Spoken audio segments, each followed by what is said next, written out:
2017년부터 시작된 한국의 부동산 가격 급등은 사회적 불안을 확대시켰습니다. 수도권을 중심으로 아파트 가격이 연평균 10% 이상 상승하며 서민들의 주거 안정성이 크게 흔들렸습니다. 특히 청년층과 신혼부부는 집값 상승으로 인해 내 집 마련의 꿈을 접어야 했고, 이는 저출산 문제와도 연결되었습니다. 정부는 이에 대한 대응으로 본격적인 규제 정책을 준비하기 시작했습니다. 2018년부터 2020년까지 정부는 차세대 부동산 정책을 발표하며 강력한 규제에 나섰습니다.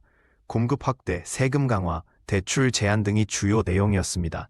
특히 다주택자에 대한 종합부동산세 인상과 투기 과열 지역 지정으로 시장에 대한 직접적 개입을 시도했습니다. 그러나 이러한 정책들은 시장의 왜곡을 초래할 수 있다는 전문가들의 우려도 제기되었습니다. 매매 규제 정책의 부작용으로 전 월세 시장이 붕괴되었습니다. 2020년 기준 전세 가격은 전년 대비 20% 이상 급등하며 서민층의 주거 부담은 더욱 커졌습니다. 특히 수도권에서는 전세 계약을 못해 월세로 전환하는 가구가 늘어났고, 월세 역시 폭등하며 주거 불안정성이 극심해졌습니다. 이는 정책의 의도와는 정반대의 결과를 초래했습니다. 청년층은 전세난으로 인해 집을 구하기 어려워지며 결혼과 출산을 포기하는 사례가 증가했습니다. 2022년 조사에 따르면 20대, 30대 청년의 60% 이상이 주거 불안정을 이유로 결혼을 이루거나 포기한 것으로 나타났습니다. 작은 오피스텔에서 생활하는 청년들의 모습은 한국의 심각한 주거 문제를 상징적으로 보여주었습니다. 정책 변화로 인해 재개발, 재건축 사업이 대거 지연되며 주택 공급 부족 현상이 심화되었습니다.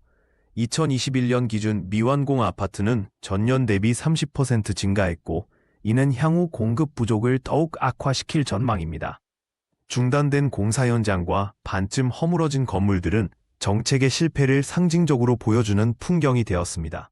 정부의 규제에도 불구하고 다주택자와 외국인 투자자의 활동은 여전히 활발했습니다.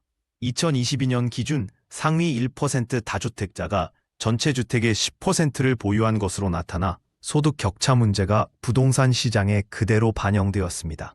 고급 아파트 단지와 빈민촌의 대비는 정책의 한계를 극명하게 드러냈습니다.